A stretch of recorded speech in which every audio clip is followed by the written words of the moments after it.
Tomorrow, we no longer have to just infer and imagine and hypothesize about Bryce Young in a Panthers uniform in a game-like situation or a game situation. It's a preseason game. All right, so it might not be a regular season game, but it's game, preseason game. And there are a lot of things I want to see from Bryce Young, right? Like if I'm being greedy, I'll ask for these things, right? I'm talking about a bunch of touchdown passes, right? Getting to a fourth read in a progression, maybe a check at the line. I don't know. There's a lot I would want to see. There's one thing I need to see. Communication. I need to see not just his communication. I need to see how everyone communicates with him. I need him to take ownership of every adjustment and lead and every single little bit of nonverbal and verbal communication. Here's what I mean, right? And it actually dawned on me while watching last night. You want to talk about being a quarterback or a football nerd? Last night when I was watching the preseason game that started at 10 o'clock in the middle of a work week, Vikings-Seahawks started at 10 o'clock last night, right? So when I was watching that game, Nick Mullins threw a touchdown pass. Nick Mullins is the backup quarterback to Kirk Cousins with the Vikings. Side note, Kirk Cousins, helmet strapped up, chin strap buckled on the sideline, a little bit of a hardo move. He was on the sideline, buckled up with no shoulder pads, so he couldn't go in. It's not like I'm ready, coach, put me in. Just strange move. Struck me a little bit as like the Little League baseball coach whose coach is wearing the baseball pants that are like looking like he's ready to go, stirrups and cleats, and it's like, right, relax, coach. This was a team decision. They're not gonna put you in to play a little shortstop. You're an adult, and they are 11. But back to the Nick Mullins situation. Nick Mullins threw a touchdown, right? He's back up. He was in there, led him down the field, made a couple good throws. But the touchdown the touchdown was rookie tight end Nick Muse made the catch and then hit a excellent gritty in the end zone. Love that. But it was on like a little goal line route pattern that's pretty simple, right? It's a route pattern that you start in high school and it works all the way up to the NFL if you execute it correctly. And he actually had I think it was a bit of a misread, right? He had the running back out of the backfield at the front pylon for an easier touchdown, okay? The good news is he threw the ball where only his guy could get it, and his tight end made a great catch.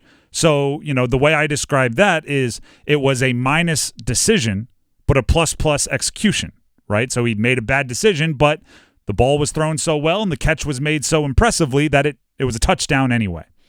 So everybody's celebrating, right? He runs up, he celebrates, and then the broadcast cuts to Nick Mullins walking with Kevin O'Connell, their head coach, the Vikings head coach, down the sideline, and Kevin O'Connell has his arm around Nick Mullins, right? Little body language thing. And they're talking like in depth, and I'm assuming he's going, hey, that corner was sagging off. You probably could hit the running back, and it was a great throw, but you need to do this. And right, if Muse doesn't make such a good play, we would have left a touchdown on the board, and that's you never want to leave those, and on and on and on and on. And you see the rest of the team kind of like they don't want to interrupt, so they're going up to like pat Nick Mullins on the shoulder pad, but they're doing it like, sorry, hey, great drive, right? Like it's pardon me, sorry, don't mean it, good drive. And it just struck me as like a very power dynamic situation where Kevin O'Connell was like, come here, buddy. Let me put my arm around you, tell you what you need to improve on. And for, a young backup quarterback, it wasn't bad, right? If I'm Nick Mullins, I still, I want to kind of be treated a little differently there as the quarterback. Certainly don't want to be called buddy. Come here, sport. That's for sure. Yeah. Oh. Champ. Come on, champ. Hey, great throw, champ. Great throw. Get over here. Come on. Let me talk to you. Like as soon as the play was over, that was happening. They were walking down the sideline. Bryce Young cannot have that. Right? The one thing I need from Bryce Young is I want him leading all communication. Right? You throw a touchdown and it's a bad read. I want you coming off to the sideline, looking at your offensive coordinator and saying, I know. I got it. And then going to talk to the running back and say, hey, listen, here, I know I missed you. I was a little quick on it. Next time, I'm just going to pop it to you. You're going to get your score. Going to the tight end and saying, hey, man, I wasn't on it on that one, but you made me look good, right? Fist bump. Go to the offensive line. Great drive. You guys did your job, right? I need him leading the communication. No one is putting their arm around Bryce Young. I was just going to say, no one's going to be doing it because hopefully he's never had to experience it. I'm assuming during his playing time at Alabama, I didn't see the pictures or videos. Nick Saban's not going to come up around him and put his shoulder. He doesn't seem warm and cuddly, does he? Yeah, absolutely not. Bryce Young shouldn't have to do that because he should not have to experience that kind of, I guess you'd call it coaching. And I don't think Kevin O'Connell was doing it in a bad way. I don't think he was doing it to show up Nick Mullins. I think he literally was just like, hey man, nice throw. Let's talk about it, right? Like let's go over here.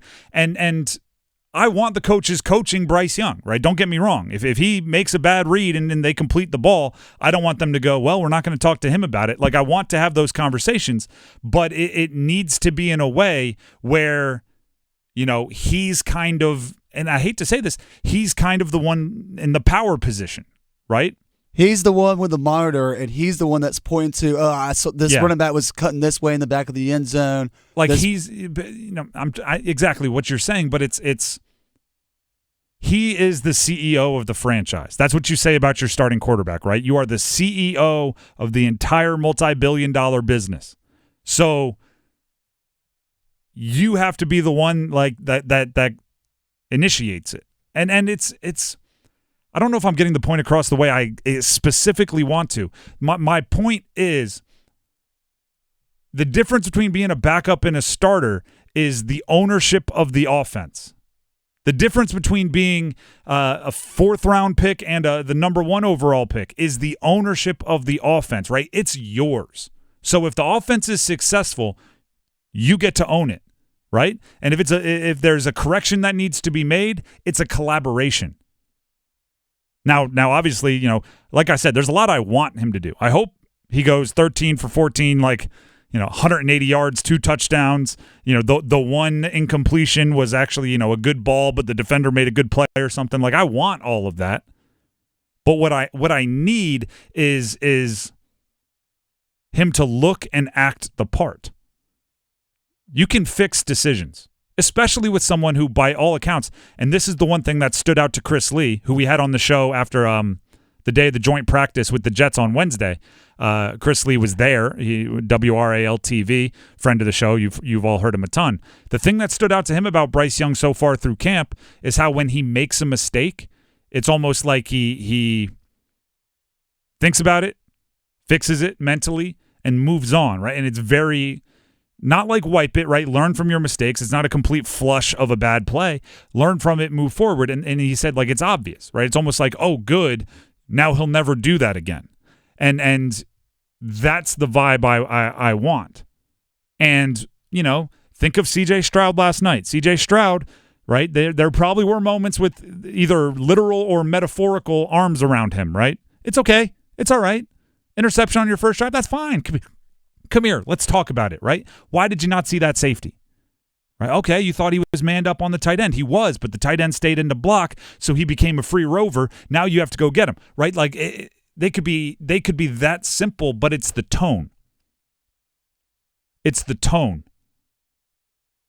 And the tone could be body language. That's exactly what I'm getting at, right? Do you think the words were ever sugar-coated? Talking to the quarterbacks that we know now as all-time greats? Doesn't feel like it, right? Tell it to me straight. Hey, great throw. What the heck were you doing on that read? That's so much different than, come here, let me put my arm around you. Let's talk about it. What did you see? That's what I want. Frank Reich, I want, in that same situation, I want Frank Reich looking at Bryce Young going, great throw, but what the heck was that?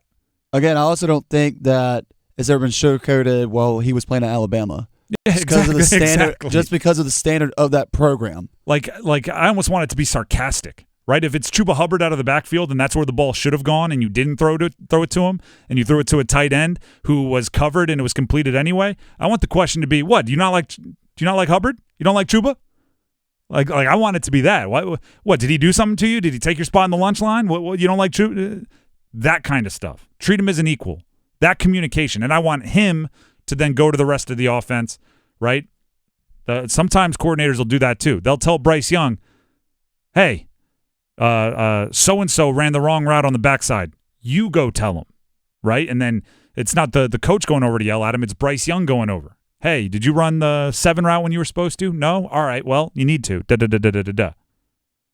What do you want to see from Bryce Young? I want to see communication. Play the part.